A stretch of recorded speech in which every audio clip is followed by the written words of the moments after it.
Nah, memang alergi adalah kondisi yang tidak bisa disembuhkan, tetapi bisa dicegah. Nah, alergen sendiri itu bisa bermacam-macam, dari yang dimakan, atau yang berkontak dengan kulit, ataupun yang dihirup.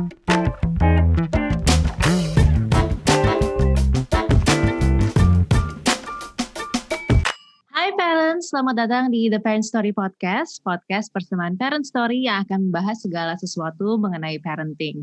Senang sekali saya Nadia Julia dapat menjadi host di episode kali ini. Dan parents, kali ini kita akan membahas topik seputar pencegahan alergi pada anak. Penting banget nih untuk kita sebagai orang tua untuk selalu aware soal jenis-jenis alergi yang mungkin dialami oleh anak dan bagaimana cara mengatasinya. Apalagi memang sekarang ini sepertinya semakin banyak jenis-jenis alergi yang rentan dialami oleh anak dan pemicunya pun beragam sekali. Nah, kalau udah mengetahui hal-hal apa aja yang bisa membuat anak alergi, kita juga harus memperkenalkan kiat-kiat pencegahan pada anak sedari dini agar dia mengerti dan dapat dengan mandiri menghindari hal-hal pemicu tersebut. Oke, kita akan ngobrol-ngobrol nih gimana sih caranya supaya anak paham soal alergi. Dan untuk mengetahui hal ini, saya udah ditemani oleh Shirley Juno yang merupakan seorang social media influencer dan ibu dari satu anak yang memiliki riwayat alergi, serta dokter spesialis anak, Dr. Cesar Pronocitro, SPA MSc. Halo Shirley dan dokter, apa kabar? Halo, Halo, baik, kabarnya baik. Thank you udah bersedia menyediakan waktunya dan bergabung sharing seputar alergi pada anak. Ini parents pasti banyak pertanyaan nih, dan kita juga pengen tanya-tanya langsung ke Shirley dan juga Dr. Cesar mengenai topik ini. Kalau gitu langsung aja aku mulai, aku pengen tanya ke Shirley dulu nih. Berhubung hari ini kan temanya seputar alergi pada si kecil. Alergi, mungkin yes. Mbak Shirley bisa sharing tentang berapa usia Riu sekarang dan seperti apa sih tantangan yang dihadapi saat merawat Riu yang memiliki riwayat alergi ini? Riu sendiri sekarang umurnya 2 tahun 4 bulan. Nah, kalau misalnya gimana sih tantangannya punya anak dengan riwayat alergi? Waduh, punya anak alergi itu rasanya banyak banget tantangannya. Kayak gak bisa makan apa yang lagi pengen kita masak. Misalnya aku lagi pengen masak udang untuk satu keluarga. Tapi inget anak. Oh iya, Riu nggak bisa ya makan udang ya. Akhirnya kita jadi nggak ikutan nggak makan seafood gitu. Terus kalau misalnya ngajak anak buat main di luar juga khawatir. Soalnya khawatir kalau nanti tidur malamnya Riu tuh jadi nggak nyaman gitu. Pokoknya serba worry banget deh Mbak. Terus pertama kali bisa mengajarkan Riu untuk mengenal dan mencegah alerginya gimana tuh Shirley? Mungkin bisa diceritakan ke parents juga. Kalau gimana cara awal aku ngajarin Riu, mungkin kalau awal-awal sih aku jujur aja ya, aku tuh pelan-pelan banget ngajarin dia. Ngasih tahu, apalagi kan dia masih 2 tahun gitu ya, tapi sebenarnya dia udah memahami apa yang aku ajarin gitu. Aku ngajarin kalau misalnya ada hal atau makanan-makanan tertentu yang gak bisa Riu konsumsi. Karena bisa menyebabkan kondisi-kondisi yang bikin dia jadinya gak nyaman. Contoh, misalnya dia pengen ke tempat playground yang udah lama tidak terjamah. Aku bakal ngasih tahu, Riu, no, nanti hachi-hachi gitu.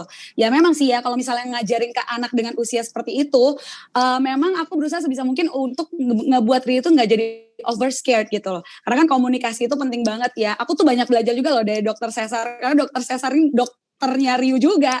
Terus akhirnya lama-lama pada akhirnya tuh Riu sendiri terbiasa untuk gak deket-deket sama debu. Atau dia juga kalau misalnya udah ngelihat bentuk udang, aku udah ngajarin dia banget kayak bentuk udang tuh yang ini ya, dari yang kayak mainan-mainan gitu. Nah, Riu kalau makan ini nanti red loh tangannya gitu. Nah, akhirnya mengerti dan menghindari banget hal-hal tersebut atau makanan yang membuat dia jadi alergi gitu. Oke. Tadi kan sempat di-mention katanya kalau ke playground udah diajari, terus juga soal makanan. Nah, kalau pertama kali gejala alergi yang dialami oleh Riu apa sih Mbak Shirley, dan apa yang Mbak Shirley lakukan nih untuk memastikan diagnosa alergi tersebut dan pemicunya itu? Jadi di awal itu sebenarnya aku tuh kan kepikiran mau memberikan Ryu itu waktu empasi, zaman-zaman empasi gitu kan. Ngasih dia itu kayak makanan ikan laut gitu. Ternyata kok kayaknya dari beberapa kali kasih makan ikan laut, kok kayaknya ada kayak merah-merah di bagian sikunya Ryu gitu. Aku mikir apa karena kebeset sama bantal atau apa ya. So aku baru inget suami aku kan juga gak bisa makan ikan laut ya. Apa jangan-jangan Ryu alergi ya. Awal-awal gitu-gitu menerka-nerka. Nah akhirnya konsultasi dengan expert langsung sama dokter. Terus juga selain itu gejala yang ada pada Rio itu waktu misalnya lagi main keluar nih ke taman. Tiba-tiba aku pikir mungkin karena gigitan nyamuk kali ya. Kok tiba-tiba gede banget. Gedenya tuh gede kayak gak lazim gitu. Ternyata Rio juga alergi banget sama serangga-serangga kecil gitu. Jadi emang udah melihat gejalanya terus langsung ke dokter berarti ya? Iya langsung datang ke dokter Cesar. Oke. Berarti aku abis nanya ke tadi kan ke orang tuanya dan pasiennya, aku langsung tanya ke dokternya juga nih, Dokter Cesar. Alergi itu sebenarnya apa sih dok? Dan sebenarnya apa yang menyebabkan seorang anak itu bisa memiliki alergi? Apa sih faktor-faktor yang memperbesar resiko alergi ini lebih besar pada sebagian anak nih dok? Oke, jadi kalau alergi itu sebenarnya kan adalah reaksi dari daya tahan tubuh kita. Ya, reaksi dari daya tahan tubuh kita terhadap benda-benda yang sebenarnya bagi sebagian besar orang itu tidak berbahaya atau tidak menimbulkan reaksi apa-apa. Tapi pada orang yang alergi, bahan-bahan ini bisa memicu reaksi daya tahan tubuh. Nah, pemicunya itu kita sebut sebagai alergen. Nah, memang alergi adalah kondisi yang tidak bisa disembuhkan, tetapi bisa dicegah.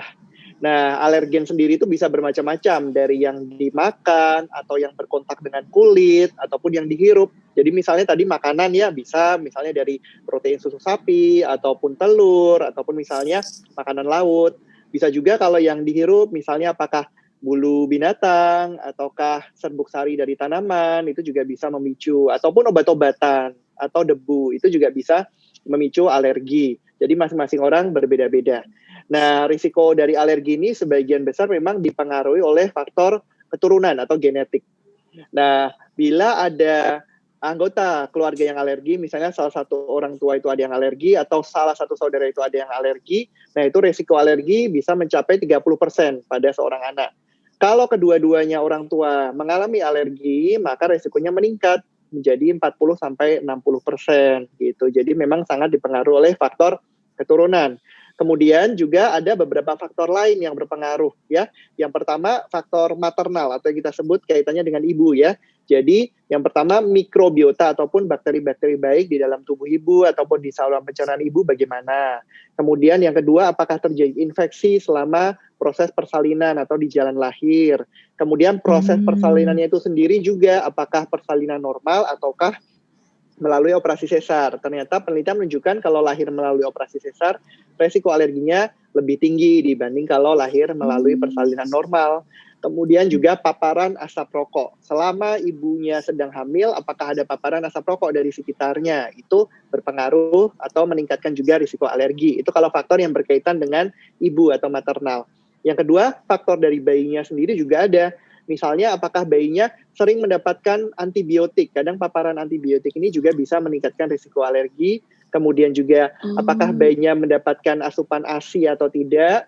Kemudian juga faktor lingkungan. Kemudian pada saat perkenalan NNP ASI. Dan juga paparan asap rokok setelah bayinya lahir. Jadi setelah lahir apakah ada anggota keluarga yang merokok. Itu juga akan berpengaruh terhadap risiko terjadinya alergi gitu. Oke, berarti tapi kalau alergi ini bisa sembuh nggak sih dok? Ya, alergi itu sayangnya memang merupakan kondisi yang tidak bisa disembuhkan, tetapi bisa kita cegah. Oke, kalau tadi kan Shirley sempat bilang kalau anaknya tuh ada bintik-bintik. Nah, apakah kalau alergi itu gejalanya selalu kayak gitu dok? Ruam-ruam atau merah-merah pada kulit atau ada apa aja sih dok nih gejala-gejalanya? Ya, kalau untuk gejala alergi sebenarnya itu bervariasi ya, ada berbagai macam gejalanya. Tapi memang yang paling sering itu adalah ruam-ruam merah yang gatal pada kulit. Ya, gejala alergi itu memang ada yang ringan, ada yang berat. Kalau yang ringan tadi misalnya ruam-ruam pada kulit, tapi bisa juga menimbulkan gejala selain pada kulit. Misalnya bersin-bersin, ataupun batuk, atau bahkan juga gangguan pencernaan, misalnya diare dan muntah-muntah itu juga bisa. Nah, Kalau gejala alergi yang berat itu biasanya memang tampak bengkak di wajah, sekitar mata, sekitar bibir, tampak bengkak-bengkak. Kemudian juga bisa disertai dengan penurunan tekanan darah atau bahkan ya bisa berujung pada kematian. Itu kalau yang gejala alergi yang berat. Oke, berarti emang ini penting banget untuk orang tua mengetahui kalau anaknya lagi mengalami alergi gitu ya dok ya. Tapi apa sih langkah pertama nih yang sebaiknya diambil kalau orang tuanya, parents yang lagi dengerin curiga anak saya kayaknya alergi nih gitu. Oke, kalau misalnya sudah dijumpai nih tanda-tanda atau gejala dari alergi, yang paling penting nomor 1 pastikan dulu diagnosisnya. Jadi pastikan nih beneran alergi atau enggak. Nah, boleh berkonsultasi dengan dokter supaya dapat dibantu mengetahui apa nih penyebab alerginya. Nah, orang tua juga mungkin bisa menggunakan beberapa tools yang terpercaya untuk mengecek risiko alergi dari si kecil supaya selanjutnya bisa dikonsultasikan ke dokter. Nah, selanjutnya penanganan alergi itu akan bergantung dengan penyebab alerginya. Setelah diketahui apa nih alergen yang menyebabkan alerginya, maka akan bisa dihindari. Karena yang terpenting memang adalah avoidance atau menghindari alergen tersebut. Apabila tidak berkontak dengan alergen, maka gejala alergi tidak akan muncul. Nah, mungkin selanjutnya juga dokter bisa dapat memberikan pengobatan atau terapi untuk meringankan gejala-gejala yang saat itu mungkin muncul. Oke, kalau akibatnya apa aja nih dok? Kalau sampai alergi itu nggak ditangani secara tuntas nih dok? Oke, alergi itu sebenarnya dampaknya banyak ya. Jadi ada yang dampak jangka pendek, ada yang jangka panjang. Nah, kalau jangka pendek tentu mengganggu ya aktivitas sehari-hari. Jadi kan misalnya ruam-ruam yang gatal itu pasti anaknya jadi rewel atau terganggu, tidak bisa melakukan aktivitas sehari-hari dengan bebas karena garuk-garuk terus gitu ya, tampak tidak nyaman. Iya. Nah, kemudian juga bisa menimbulkan efek yang berat seperti tadi. Kalau misalnya gejalanya yang muncul pas yang berat, nah itu kan juga bahaya ya karena bisa mengancam nyawa dari si kecil juga. Nah, sedangkan kalau untuk efek jangka panjangnya itu yang pertama bisa mengganggu pertumbuhan dan perkembangan. Jadi misalnya kalau gejala alerginya berupa diare ataupun gangguan penyerapan pada pencernaan. Nah, itu kan bisa membuat penyerapan nutrisi jadi tidak optimal sehingga pertumbuhan dan perkembangan dari si kecil juga terganggu. Misalnya berat badan atau tinggi badannya jadi tidak optimal. Nah, juga menurunkan kualitas hidupnya. Karena tadi aktivitas sehari-harinya kan terganggu, jadinya tidak bisa bermain dengan bebas, tidak bisa melakukan eksplorasi ataupun interaksi dengan teman-temannya atau dengan orang-orang di sekitarnya. Atau mungkin kalau pada anak yang lebih besar mungkin jadi minder atau malu karena misalnya ada ruam-ruam gitu. Jadi kualitas hidupnya juga jadi terganggu gitu. Oke, jadi emang nggak cuma memperkenalkan anak untuk cara-cara yang mencegah, tapi orang tuanya juga emang PR ini harus ngajarin juga ya dok ya. Emang seberapa penting sih nih dok untuk orang tua mengedukasi anak tentang alergi yang mereka miliki nih? Kayak tadi Shirley juga udah kasih contoh juga kan ya. Dan kalau emang udah harus mulai mengedukasi itu baiknya pengenalannya kira-kira dari usia berapa sih dok? Ya. Jadi kalau penting pasti penting sekali untuk kita mengedukasi atau juga memberitahukan kepada anak tentang kondisi alergi ini supaya dia juga bisa menjaga dirinya. Karena kadang-kadang kan anak tidak selalu ada dalam pengawasan kita ya 24 jam. Jadi kita harus mengajarinya. Yang pertama untuk mengedukasinya itu sendiri tidak ada memang usia yang pasti. Tetapi sepanjang anak itu sudah mulai bisa diajak berkomunikasi gitu ya, udah mulai memahami kalau misalnya kita beritahu, boleh kita mulai mengedukasi kepada anak tentunya dengan bahasa yang sederhana ya. Jadi bahasa yang mudah dimengerti. Pertama, mungkin bisa dilakukan penjelasan bahwa ini lo ada beberapa jenis makanan yang mungkin bisa bikin kamu sakit gitu. Tadi kayak dijelasin sama Mam Shirley tadi, mungkin tadi kalau makan ini jadi hacing-hacing gitu atau misalnya makan ini nanti jadi red kayak gitu. Jadi boleh dengan bahasa yang mudah dimengerti oleh anak juga. Jadi bahasa di rumah ya, Dok. Benar. Jadi yang bahasanya sih bebas, yang penting sih anaknya mengerti gitu. Jadi bisa diberitahu nih loh ada makanan atau benda-benda yang aman, ada yang tidak aman. Nah, yang tidak aman nih harus dihindarin gitu. Jadi pertama mereka tahu dulu. Yang kedua, boleh nih ajarkan mengenai jenis-jenis makanan apa yang harus dihindari. Misalnya tadi sudah benar ya dengan gambar-gambar gitu ya. Karena kalau kita cuma dengan kata-kata mungkin nggak ngerti ya. Hindari udang atau hindari susu.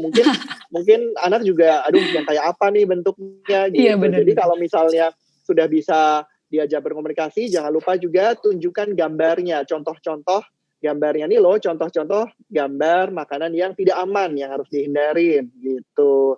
Nah, kemudian yang ketiga juga boleh diajarkan untuk jangan sembarangan menerima makanan dari orang yang tidak dikenal ya. Jadi kalau untuk makanan cuma boleh dari orang tua aja, karena orang tua kan yang tahu apa yang aman atau tidak buat anaknya. Jadi jangan sembarangan ngambil makanan kalau dikasih sama orang. Kemudian kalau misalnya sudah lebih besar, mungkin kita bisa ajarkan bareng-bareng membaca label dari makanan. Kan kadang-kadang ada tuh makanan yang mengandung, misalnya mengandung tergantung ya alergennya apa ya, misalnya mengandung susu sapi, mengandung kedelai. Nah sekarang kan zaman sekarang makanan itu biasanya sudah mencantumkan hal seperti itu. Nah kita juga ajarkan nih loh baca labelnya, kalau misalnya mengandung ini itu harus dihindarin gitu. Dan jangan lupa juga ajarkan anak untuk mencari pertolongan kalau sedang tidak bersama orang tua tapi dia merasakan gejala-gejala yang tidak nyaman, atau kayaknya nih gejala alerginya muncul tapi nggak ada orang tuanya. Nah gimana nih, harus diajarkan caranya minta tolong kepada orang yang ada di sekitarnya gitu. Oke, tadi Dokter Cesar juga bilang kalau alergi itu emang nggak bisa disembuhkan tapi bisa dicegah ya dok ya. Berarti emang penting banget, ini bahkan krusial banget ya dok mencegah alergi sebelum munculnya gejala ya. Jadi gimana sih dok hal yang perlu dilakukan nih untuk parents mencegah alergi dok? Ya, jadi kan kita yang kita bahas tadi sudah disebutkan bahwa memang alergi bisa terjadi karena faktor keturunan ya atau genetik. Jadi kalau misalnya mama atau papanya ada memiliki alergi, maka risiko untuk alergi dari si kecil juga akan lebih besar. Nah, tetapi si kecil kan bisa saja belum menunjukkan gejala-gejala, tetapi risikonya itu kan bisa saja besar kalau misalnya kedua orang tua atau salah satu pun gitu mengalami alergi. Jadi yang pertama perlu dilakukan oleh orang tua adalah mengecek dulu nih seberapa besar sebenarnya risiko dari si kecil untuk mengalami alergi. Itu langkah yang nomor 1. Oke, selanjutnya setelah mengetahui risiko yang ada, apa yang perlu kita lakukan nih dok? Nah setelah itu kita bisa tadi berkonsultasikan dengan dokter. Nah kalau menurut guideline dari Ikatan Dokter Anak Indonesia ya, nomor 1 solusi utama dalam pencegahan risiko alergi itu adalah pemberian ASI atau air susu ibu. ASI eksklusif kepada si kecil, karena ASI itu kan adalah nutrisi yang terbaik dan yang paling esensial yang dibutuhkan oleh si kecil. Jadi pemberian ASI eksklusif itu. Gitu. Oke. Berarti emang penting banget dok ya untuk memberikan ASI eksklusif ini untuk si kecil untuk mencegah alergi. Nah aku mau tanya lagi dok, kalau mama memiliki kendala untuk pemberian ASI gimana tuh dok? Ada yang mungkin masih belum bisa lanjut ASI eksklusif, udah stop, gimana tuh dok? Ya, memang ya ada beberapa mama yang mungkin memiliki kendala gitu dalam memberikan ASI. Jadi kalau misalnya memang ada permasalahan seperti itu, boleh berkonsultasi ke dokter atau tenaga kesehatan supaya si kecil bisa mendapatkan susu yang aman untuk dia atau risiko alerginya lebih kecil. Biasanya yang kita rekomendasikan itu adalah susu yang proteinnya itu terhidrolisa parsial. Jadi apa itu susu terhidrolisa parsial? Itu adalah susu yang protein susu sapinya itu dipecah lebih kecil sehingga risiko alergi terhadap si kecil juga bisa ditekan gitu. Jadi lebih rendah. Jadi lebih baik penerimaannya oleh tubuh si kecil. Nah, kemudian tentu lebih baik lagi juga kalau susu tersebut juga diperkaya oleh simbiotik. Simbiotik itu apa ya dok ya? Oke, jadi simbiotik itu adalah gabungan dari prebiotik dan probiotik. Prebiotik itu apa? Prebiotik itu adalah bahan makanan untuk kuman yang baik. Sementara probiotik itu adalah kuman yang baik gitu bagi kesehatan. Jadi ada bahan makanannya dan ada kuman yang baiknya. Ternyata penelitian menunjukkan bahwa prebiotik, probiotik itu bisa mengurangi risiko alergi. Kalau yang prebiotik itu contohnya yang kita sebut galacto-oligosakarida atau GOS. Kemudian frukto-oligosakarida atau FOS gitu. Itu adalah contoh dari prebiotik. Sementara kalau contoh dari probiotik atau bakteri baik itu contohnya adalah bakteri Bifidobacterium gitu. Oke, kalau tadi udah ngobrol-ngobrol panjang sama Dokter Cesar, sekarang aku mau nanya dari Mbak Shirley. Ini kan setelah tahu lebih dalam tentang alergi, apa nih selanjutnya planning pencegahan yang dilakukan sama Mbak Shirley? Wah, kalau aku pribadi ditambah lagi mendengarkan penjelasan dari Dokter Cesar, aku langsung pengen banget cek seberapa besar resiko alergi pada anak. Kalau untuk ngeceknya lagi, Itu Mbak Shirley waktu itu berarti ke dokter sesar ya langsung ya? Jadi aku sendiri sebenarnya udah banyak dapat informasi dari teman-teman juga kan. Biasa ya kalau ibu-ibu tuh ada grupnya. Nah aku juga dikenalkan sama tools yang aku ketahui gitu loh. Tools yang diinformasikan ada Allergy Risk Screener by Nutri Club. Awalnya tuh di situ dulu aku ngecek, wah seberapa besar nih alergi pada ibunya, riwayat pada ibu dan ayahnya. Terus akhirnya keluar dong hasil presentasinya. Hasil presentasinya besar, terus aku langsung konsultasikan ke expert, langsung cari dokter sesar waktu itu. Oke, berarti emang berangkat dari tools itu ya. Yes. Nah, terakhir nih pesan dari Mbak Shirley dan Dokter Cesar untuk orang tua yang mungkin mencurigai adanya cetusan alergi pada anak atau emang lagi menghadapi problem alergi apa nih dari Mbak Shirley dulu mungkin? Kalau aku tahu banget perasaan seluruh ibu di dunia. Itu pasti yang pertama pasti panik. Tapi kalau bisa jangan panik. Sekarang apalagi sudah mendengarkan podcast yang kita lakukan pada hari ini, harus sudah langsung tahu cek seberapa besar resiko alergi pada anak dengan tools Allergy Risk Screener by Nutri Club. Itu sih saran dari aku. Oke, kalau dari dokter? Ya, kalau dari saya sih yang pertama tentu Papa dan Mama harus mengenali apa saja gejala-gejala alergi sebenarnya. Sehingga bisa tahu nih kalau si kecil mengalami suatu kondisi ini alergi bukan ya, apakah ini bagian dari gejala alergi. Kemudian yang kedua, jangan lupa untuk pastikan diagnosisnya. Kalau memang sudah dijumpai gejala-gejalanya, segera pastikan diagnosisnya. Memang untuk alergi itu kan tidak bisa disembuhkan, tetapi bisa dicegah dan juga bisa ditangani juga. Jadi jangan lupa untuk berkonsultasi supaya mendapatkan penanganan yang tepat. Dari situ maka akan bisa dihindari nih alergen-alergennya ya, yang memicu alerginya bisa dihindari. Dan yang terakhir, jangan lupa kalau kita masih dalam fase pencegahan ya, cegah dulu alerginya. Tentu dengan yang pertama memberikan ASI eksklusif, kemudian yang kedua menghindari paparan rokok baik selama mama lagi hamil sampai ke bayinya sudah lahir, itu jangan sampai ada anggota keluarga yang merokok. Kemudian untuk mama yang mungkin mengalami kendala dalam pemberian ASI, bisa berkonsultasi juga dengan dokter atau tenaga kesehatan untuk bisa memberikan nutrisi yang juga baik bagi si kecil. Misalnya tadi yang direkomendasikan adalah susu yang terhidrolisat parsial atau yang proteinnya dipecah lebih kecil sehingga bisa diterima lebih baik oleh tubuh si kecil dan juga mengurangi resiko timbulnya alergi.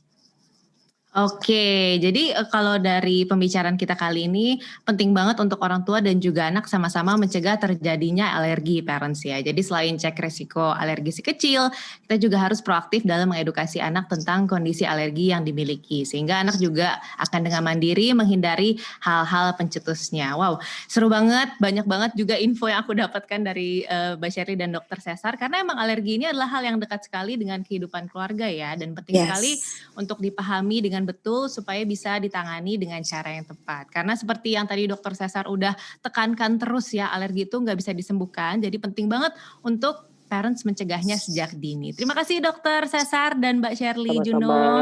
Sama-sama. Untuk ilmu sharing tips-tipsnya, semoga dokter dan Mbak Shirley beserta keluarga sehat selalu. Amin, amin. Amin, semoga sampai semuanya sehat lagi. selalu. Sampai ketemu, bye-bye. Thank you, bye-bye. Oke, parents, semoga perbincangan tadi bermanfaat dan memberikan informasi yang berguna. Nggak cuma untuk saya dan parents juga, terutama bagi Anda yang memiliki anak dengan resiko alergi. Nah, jika Anda ingin memeriksakan kondisi alergi anak dengan tepat, bisa coba lakukan pengecekan melalui Allergy Risk Screener by Nutri Club. Akurasi dari hasilnya pun akan terverifikasi oleh expert dan selanjutnya bisa dikonsultasikan dengan dokter kepercayaan mama. Selain itu, parents juga bisa mendapatkan informasi lengkap mengenai alergi dengan mendownload Digital Allergy Prevention Kit by Nutri Club. Di sini parents bisa menambah wawasan tentang alergi dengan cara yang menyenangkan sehingga anak pun bisa diajak belajar bersama. Lalu seperti yang sudah diinfokan oleh Dokter Cesar tadi ya, kalau resiko alergi itu bisa diturunkan dengan pemberian nutrisi khusus berupa prebiotik dan probiotik serta tambahan Fosgos dan B-Breve. Kalau Anda merasa butuh informasi dan pengetahuan lain seputar parenting, silakan langsung aja akses website atau apps Parent Story dan klik laman Human Journey, karena Parent Story menyuguhkan banyak sekali artikel mengenai parenting, dimulai dari kesehatan, tumbuh kembang anak, bermain, aktivitas anak, karir, keuangan, gaya hidup, hingga edukasi juga ada. Parents nggak perlu khawatir, karena semua artikelnya terpercaya dan bersumber langsung pada pakarnya. Jadi selamat membaca parents. And thank you for listening to our podcast. We'll see you on the next episode dengan pembahasan lain seputar parenting dan kehidupan keluarga. Saya Nadia Julia pamit. Bye-bye.